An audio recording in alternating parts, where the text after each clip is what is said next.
Instead, she tossed him a piece of brown sugar from the same drawer. That seemed to be enough to satisfy Chu Yu, and he walked out of the shop munching on it. There was a good-natured guard who sometimes played with him. That was probably where he was going. They say children are highly adaptable, and Chu Yu was living proof. He did not get depressed about his amnesia. He enjoyed having lovely ladies to dote on him and a friendly guy to be his playmate. In fact, he hardly seemed to have any complaints at the moment. The old madam had been well compensated for taking him in.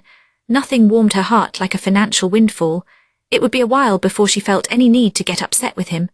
Maomao lounged lazily on the floor, munching on the salty rice crackers. She folded a ragged old cushion and placed it under her head. Then she lay back and gazed upward. Her old man, Liu Men, was not going to be coming back to the pleasure district. For the time being, it had been decided that he would stay at the palace. He had been banished. The grounds for it were questionable, but he was a man of consummate talent.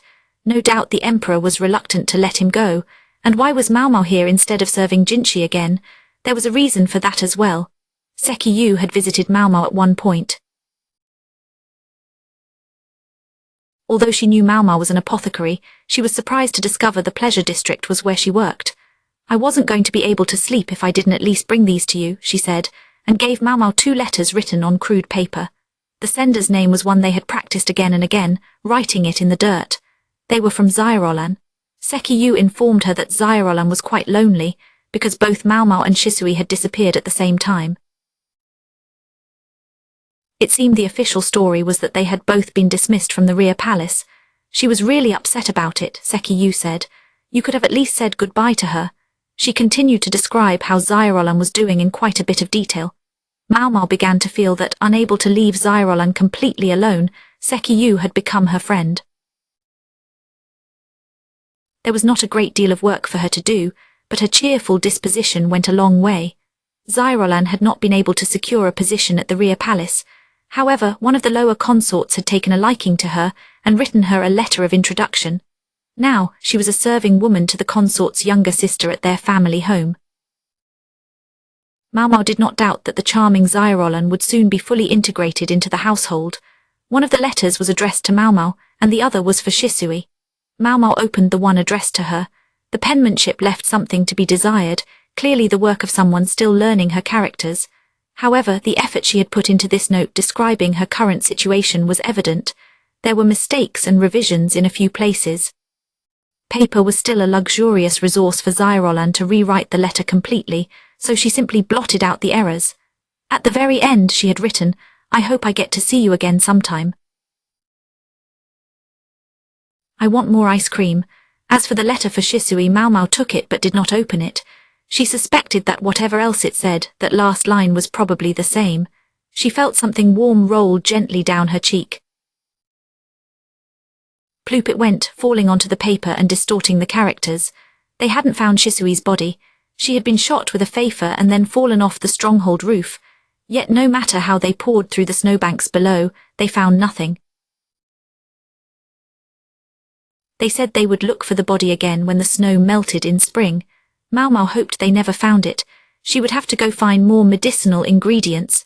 Maomao had her work cut out for her in the pleasure district. It was probably far more work than she ever had in the palace. Her old man had made a supply of medicines before he left, but that supply was long gone. She also suspected the fields were dead by now. She hadn't seen Jinchi since they left the Shi stronghold.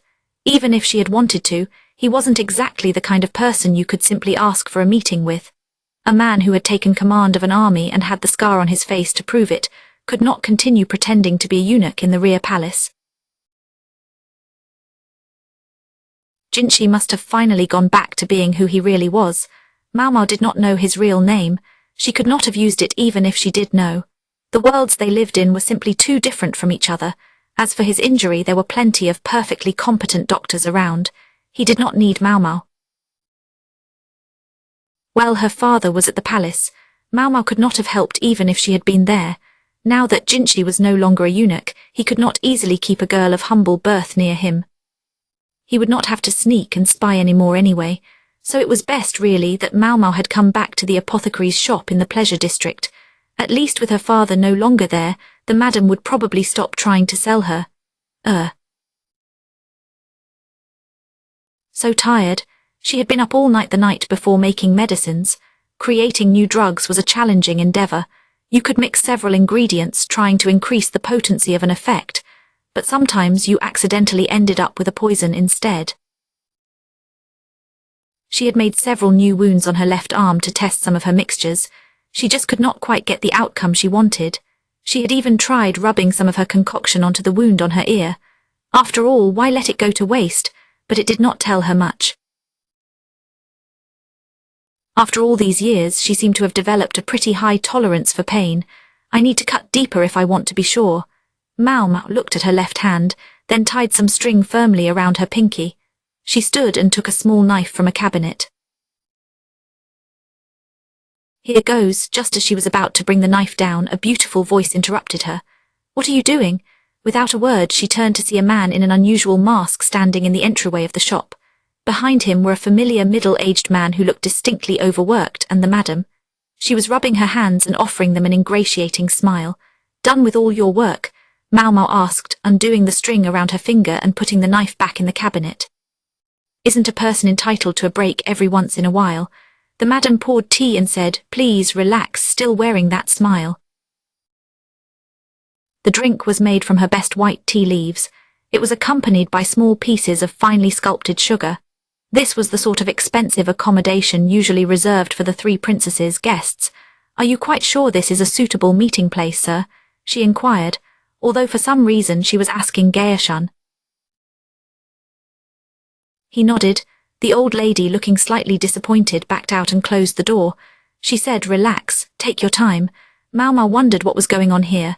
Jinchi finally removed his mask, revealing his face. It was like a perfect jewel, except for the scar that ran down one cheek. Maomao gave the folded cushion a smack to straighten it. She set it in front of Jinchi, who sat down promptly and without undue grace. I'm sure you've been working hard, sir, Maomao said. She then placed the tea and snacks before Jinchi. He took a sip of the drink. It hasn't been easy, I won't pretend it has. Dealing with personnel has been a nightmare, and we also have the issue of the Shi clan's territory to contend with. He let out a long sigh and his brow furrowed. Was it just Maomao's imagination, or was Gaoshun rubbing off on him? She had heard that most of the members of the Shi clan had already been executed, especially those at the stronghold. Their territory would be put under government control. The north had rich timber resources, and these could add a handsome sum to the nation's coffers. Without the Shi clan acting as middleman, the government could lower the tax rate in the area. Even with a lower rate, they could still make plenty of profit. There were so many things one could do with timber. Maomao hoped they would turn it into paper. She smiled, hoping they had the right kind of trees up north to make decent sheets. She was just thinking about how the country's failure to start a paper industry to this point had probably been due to the Shi clan's interference when she realized she was grinding medicine in a mortar. Don't pretend I'm not here, Jinchi said. Sorry, sir. Old habit, never mind, don't worry about it. Jinchi took a bite of the snacks and drank the rest of his tea. When Maomao got up to make more, she found Jinchi grabbing her wrist. Yes, sir, what is it? He tugged, obliging her to sit back down. He was studying the side of her face, gazing intently at her ear. She was fairly sure the bruise from where she had been struck was gone now. He smells sweet. It wasn't the smell of the snacks, but the scent of his perfume. Suyan always had good taste, Maomao reflected. An image of the slightly mischievous serving woman flashed through her mind. Perhaps it is time I asked you to make good on your promise, Jinchi said. Promise? Maomao looked at the ceiling, trying to recall. Jinchi scowled. You cannot pretend you have forgotten. I got you the ingredients for your ice cream, didn't I? Oh, geez, that. She almost clapped her hands as she remembered.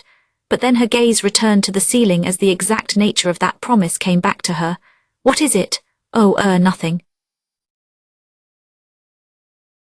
It is about your hair stick. Maomao's voice grew very quiet, almost disappearing.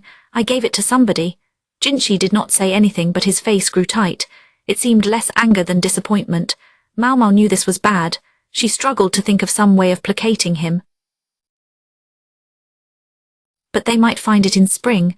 Why would that be? Well, and then again they might not. It was better if they didn't, for if they didn't find it, it might make its way back to one of the shops in the capital eventually. You sold it? No sir, I did, This was proving tricky. What should she say? She gave it to Shisui, or rather to Lulan. She did tell her to give it back someday. So that's what you're talking about, Jinchi said. Then he looked squarely at her. In that case, perhaps I'll ask you to fulfill your other promise. Other promise?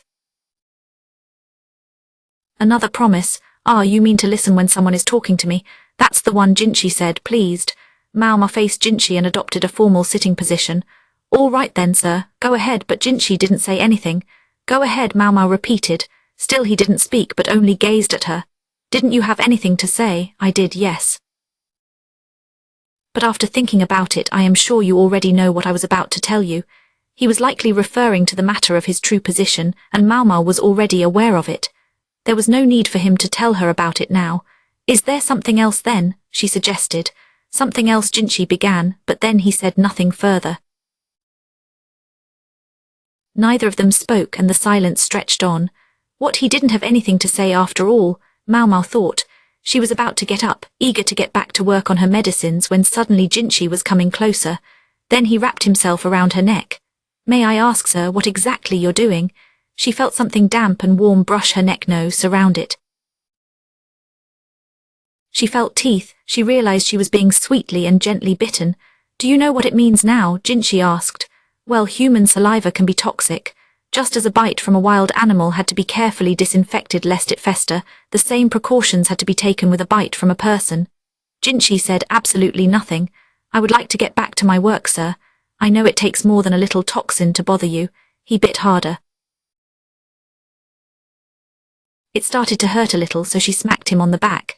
He only bit down harder, and before she could stop herself, Maomao pounded him soundly on the shoulders. Finally, she felt his lips move away from her neck. A string of saliva stretched between them for a good shaku before it finally snapped. What, are you going to bite me to death? I have wanted to at times. Maomao was just wondering what was with this man when she found him embracing her. Jinchi smirked. Now where were we? Up close she saw the stitches hadn't come out of his cheek yet. They were neater than they had been before, suggesting they'd been redone. Wonder if that is my old man's handiwork, she thought. She found herself reaching toward Jinchi's face. His eyes softened into a smile, looking somehow innocent. And are you poisonous as well? Jinchi was just reaching out for Maomao's chin when someone shouted Freckles. There was a crash as the window across from the entrance, where customers could pick up medicines, was thrown open. Check this out, I know you wanted one of these. Chu-Yu looked terribly pleased with himself. He was holding a lizard above his head. Ooh, you got one. Maomao slipped past Jinchi, whose head drooped dejectedly, and grabbed the lizard. She deposited it directly into a jar. Huh. What's that guy doing on the floor? He is very tired from work. Here, your reward. Maomao gave him a chunk of brown sugar. Chu-Yu went running off again. From the floor, Jinchi could be heard to growl. Knew I should have sent him to the gallows. He sounded like a feral dog indeed. Perhaps it was the scar on his cheek that made Jinchi seem less androgynous than before. It was as if he were drawn with bolder lines now. Maomao realized she could see a tiny crack in the door. An eyeball was peering through it. She opened the door with a noise and discovered a very startled old madam and Geishun. Grams, please get a bedroom ready. Choose an incense that promotes sleep. Yes, of course, the old lady said with a disappointed click of her tongue. As the old woman left, Maomao looked back at Jinchi, who was still lying on the ground. You seem very fatigued, Master Jinchi, she said. He only stared at her vacantly. I think you had better rest. Yes, fine, I will do that. That would be for the best, Maomao thought, but Jinchi did not move. Master Jinchi. She crouched down and shook his shoulders. She thought to herself, perhaps I can simply call him Jinchi now. While she was considering it, Jinchi said, this will be my pillow, and rested his head on Maomao's knees. The crown of his head pressed into her stomach, and his arms wrapped around her back. Master Jinchi, he did not say anything. Was he asleep or just pretending? The madam quietly placed a fine cushion and some incense in a corner of the room, then showed herself out. Maomao sighed, and then reached for her pestle. The smell of the medicine she was crushing mingled with the incense. The sound of the pestle working was accompanied by Jinchi's even breathing. My legs are going to fall asleep, Maomao thought as she began working on a new medicine. Days after the start of the new year, the man still hadn't had time to rest. There had been some sort of commotion in the capital, but here in this distant port town, whatever it was seemed unimportant. It was no skin off his nose. What really mattered to this man was selling his wares while the festive atmosphere lasted. During a celebration, men wanted to show their best side to their women. Every merchant knew this, and every merchant took advantage of it. This man's open-air stall had everything from rings that looked like children's toys to fancy imported necklaces. It was a varied collection of goods, and it suited the moment when the firecrackers were going off. Thanks for your business, another sale. This customer had little eye for value. He was walking away with a pair of earrings that would have embarrassed a child playing dress-up. He planned to return to his village and present the gifts to his beloved. However, she might only offer a scornful laugh when she saw what he considered good taste. Still, the merchant was a merchant, and it was his job to praise the merchandise, even the less desirable items. The merchant had just convinced his most recent customer that it was worth parting with his hard-earned coins. The customer was practically skipping away when a young woman appeared at the shop. He didn't recognize her. She was a looky-loo if he'd ever seen one. Her outfit was scruffy and a little dirty. The clothing was made of good stuff, and it was in a style they favored far to the north. He was just about to shoo her away, lest she interfere with his next transaction, when she looked up at him. "Hey mister, is this a cicada?" "Ah yes." Made from jewels in ancient times, he hadn't meant to simply answer her question. The girl's looks were far more refined than her clothes and must have thrown him for a loop. There was a vestige of some innocence in her expression, but her body was clearly that of a grown woman. "Huh, that's neat. Jewels, huh?" She jabbed the jeweled bug with her finger. "Hey, I'm trying to sell that. If you're not going to buy it, then don't touch." The cicada wasn't delicate, but he wasn't about to let her put her grimy fingers all over it. After a moment he said, "Are you going to buy it?" I don't have much money." "Then forget it, kid. It didn't matter how pretty she was. You had to draw the line somewhere." The cicada must have really captured the young woman's attention. She couldn't seem to take her eyes off it. He wondered how she would react if he told her it had supposedly been made to be placed in the mouth of a dead person. Yes, that would probably spook her enough to get her to go somewhere else. He was about to inform her of this fact when she said, "Here." The young woman took a hair stick from the folds of her robe. "What is this?" she asked. "Payment in kind." "Do you want it?" The man squinted at her and took the hair stick. It was not likely to be worth much, whatever it was. Then again, its beauty and fine craftsmanship showed it was not the sort of thing one would find at the average jewelry shop. There was some damage to one part of it, which was a shame. It would bring the price down significantly, but that was the only flaw. It was strange. The flat part of the hair stick showed a trace as if it had been bored through. It almost looked like something round was stuck inside. "How about it?" "Sure, this will do just fine." The merchant considered asking where it had come from just in case, but he thought better of it. He should simply thank his lucky stars to have come into possession of such a thing. The crest on this hair stick was superb on its own. He could use the patterned base and replace the decoration with something else, and it would still sell for a pretty sum. "I'll take this then." The young woman held the jeweled cicada up to the sun, making it gleam, and laughed. Her honest smile made even her dirty clothes seem to shine. The merchant remembered the emperor's flower garden and the back of the palace. He thought this young woman must have been like a flower blooming there. He was drawn in by her smile and found himself talking to her before he could stop himself. A pretty thing like you could have all the luxuries you wanted if you were part of the emperor's flower garden. Do you know what His Majesty's favorite consort's name was? You mean consort Jyokayu? Yeah, that's the one. They said she is the empress now. Sometimes the bookseller sold pictures of her. They were too expensive for most people to afford, but they were good for attracting customers. "Oh, Jyokayu." The young woman kept one eye on her prize as she looked around. She spotted a fisherman separating fish and seaweed from his net. "Say, mister, my name is Tamamo." "Tamamo, that's a fancy word for seaweed, right? It sounds like a name fit for the blessing of the ocean." "I know, right? I'm really curious what's across the sea." The girl called Tamamo grinned and looked at a boat docked at the port. It was a ship that had come all the way from a far island country. Several of the trade goods it had brought had even made their way to this very stall. The girl hopped into the air and smiled brightly. "Okay, thanks, bye." She waved gaily to the merchant and ran off toward the dock. Bonus translator's notes. The Apothecary Diaries Volume 1. Two heads are better. In the notes from the last couple of volumes, we have looked at how a translation takes shape.